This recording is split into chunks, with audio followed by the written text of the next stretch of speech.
Good evening, students. This is Munna sir. Today we will learn about the equations of motion by graphical method. You know the three equations of motion. पहले भी हम पढ़ा चुके हैं. V equals to U plus A2, S equals to UT plus 1/2 AT square and V square equals to U square plus 2AS. ये तीनों जो है आपका इक्वेशंस ऑफ मोशन है, जिसको प्रूव करके बहुत पहले वीडियोस बना के आप लोगों को सेंड कर दिया गया था. नाउ इसको ग्राफ पे डिस्क्राइब करना आज हम लोग सीखेंगे. सबसे पहला आपका क्या था, V equals to U plus AT. ये ग्राफिकल मेथड में हम लोग चलेंगे. तो आप इस फिगर को देख रहे हैं, ये फिगर आपको दिखाई दे रहा है. वेलोसिटी है, टाइम है, ग्राफ है जो कि इक्वेशंस ऑफ मोशन को रिप्रेजेंट कर रहा है. तो consider the velocity time graph of a body show in figure 43. The body has an initial velocity आपका क्या है, u है. देख रहे हैं इसमें इनिशियल वेलोसिटी आपका u है. आई मीन इनिशियल वेलोसिटी कहने का सेंस स्टार्टिंग पॉइंट आपका u है. एट ए पॉइंट इसमें कितना दिया हुआ है, a पॉइंट है.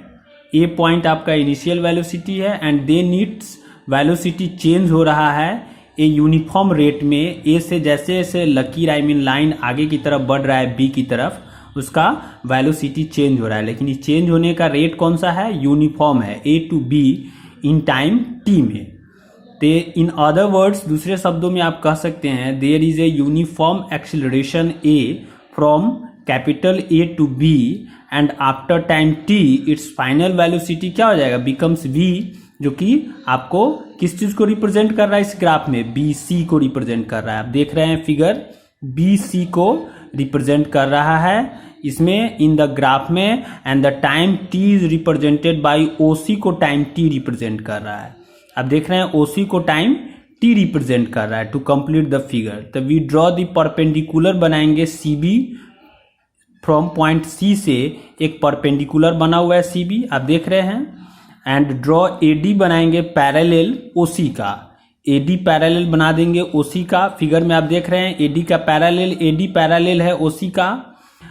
B जो है परपेंडिकुलर फ्रॉम पॉइंट B से एक BE परपेंडिकुलर बनाएंगे. आप देख रहे हैं BE परपेंडिकुलर है. किसका परपेंडिकुलर है, पॉइंट B से OE पे. ठीक है. अब जो है now initial velocity of the body u equals to आपका क्या हो गया, OA हो गया. नाउ एंड फाइनल वेलोसिटी आपका क्या हो गया, v इक्वल्स टू BC हो गया. अब जो है बट फ्रॉम द ग्राफ में क्या है कि BC इक्वल्स टू आपका क्या दिया हुआ है, BD प्लस DC दिया हुआ है ना. तो therefore v equals to BD plus DC हो जाएगा आपका. And DC equals to OA है. DC जितना बड़ा है उतना ही OA है चूंकि पैरेलल है. So v equals to BD plus OA भी आप लिख सकते हैं. अब जो है नाउ फ्रॉम इक्वेशन 1 में आपका क्या है, OA इक्वल्स टू U है. तो we should find out the value BD now. तो we know that the slope of a velocity time graph क्या चीज को रिप्रेजेंट करता है, इक्वल होता है टू द एक्सेलरेशन का. स्लोप जो है अपवर्ड्स हो तो वो ये एक्सेलरेशन है और डाउनवर्ड्स हो तो रिटार्डेशन है. दस यहाँ पे आप देख रहे हैं एक्सेलरेशन A जो है स्लोप ऑफ द लाइन है AB, जो इसमें आपको दिखाई दे रहा है. लाइन AB जो है स्लोप है आउटवर्ड्स यानी कि अपवर्ड्स की तरफ है, एक्सेलरेशन है. स्लोप ऑफ लाइन है AB. तो A इक्वल्स टू क्या हो जाएगा आपका, BD बाई AD हो जाएगा. A इसमें क्या है, BD बाई AD, दोनों यही ना होगा A आपका. बट AD इक्वल्स टू आपका OC जो T है, OC इक्वल्स टू आपका T है, OC टाइम है आपका, है ना. तो putting T in place AD के जगह T को रखेंगे आगे के ऊपर के रिलेशन में, तो हम A equals to BD by T प्राप्त कर लेंगे. यानी कि BD equals to AT. Now putting this value BD in equation 4 में, तो हम क्या प्राप्त करेंगे, इक्वेशन 4 आपका क्या था, इक्वेशन 4 आपका था V equals to BD plus U. Equation 4 आपका था, यहाँ पे देख रहे हैं इक्वेशन दिया हुआ है 1 2 3, यहाँ साइड में दे रहा है इक्वेशन 1 2 3 यहाँ 4 है, v equals to B D plus U है।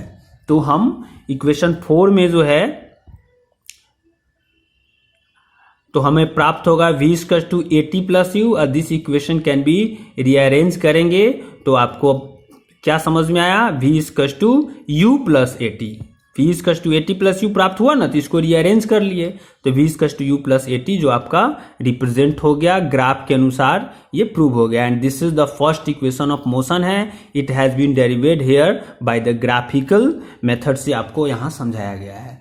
अगर आपको ये ग्राफिकल मेथड समझ में नहीं आया हो तो आप इसको पेन कॉपी पे लाइन बाय लाइन पढ़ के बनाएंगे, समझ में आ जाएगा। उसके बाद भी अगर कोई प्रॉब्लम होता है तो आप हमें क्वेश्चन करें, बताएं। दूसरा पॉइंट भी हम आज समझा देते हैं आपका। दूसरा पॉइंट है आपका to derive S equals to U T plus 1/2 A T square है ग्राफिकल मेथड। इसमें क्या हो जाएगा, तो सपोज द बॉडी ट्रेवल से डिस्टेंस मान लीजिए एस इन टाइम टी में ट्रेवल किया, जो कि आपका 43 फिगर को देखेंगे आप, तो आप देख सकते हैं 43 फिगर को देखें, ठीक है। टाइम टी में ट्रेवल किया, the distance travel by the body is given by the area of the space between the velocity time graph A B and the time axis O C, which is equal है आपका area of the figure O A B C का। ये जो है equal होगा area of the figure O A B C. अब जो है इसका टू क्या हो जाएगा, इक्वल है तो डिस्टेंस ट्रेवल इसका टू क्या होगा, area of the figure O A B C जितना होगा वही डिस्टेंस हो जाएगा। तो एरिया ऑफ ए रेक्टेंगल कितना होता है, O A D C plus area of triangle A B D, दोनों को यदि आप जोड़ेंगे तो वी विल नाउ फाइंड, क्या प्राप्त करेंगे, area of the rectangle O A D C and the area of the triangle A B D.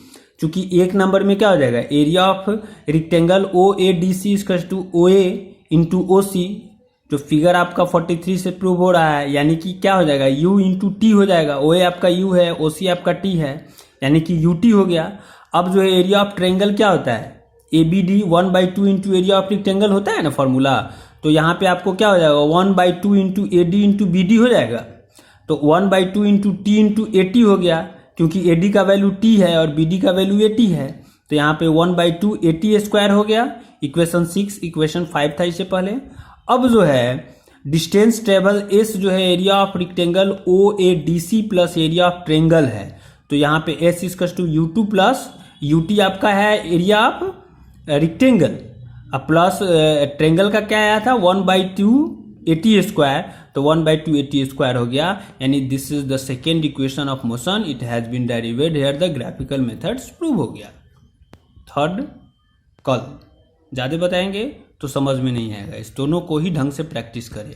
और इससे पहले जो दिए थे ये सब जो है सैम्पल प्रॉब्लम था, ये सब बनाने के लिए, ये सब बना के नहीं भेजे हैं, ये सब सैम्पल प्रॉब्लम ये सब आप लोग बना के भेजे नहीं हैं, ये सब गलत बात है, बना के डालिए, अदरवाइज़ क्या समझ में आएगा। हम पढ़ाते जाएंगे, आप लोगों को कुछ समझ में नहीं आएगा, बाद में कहेगा सर समझ में नहीं आया। तो समझ में नहीं आने के पीछे रीज़न है चूँकि आप लोग प्रैक्टिस नहीं कर रहे हैं। Thank you.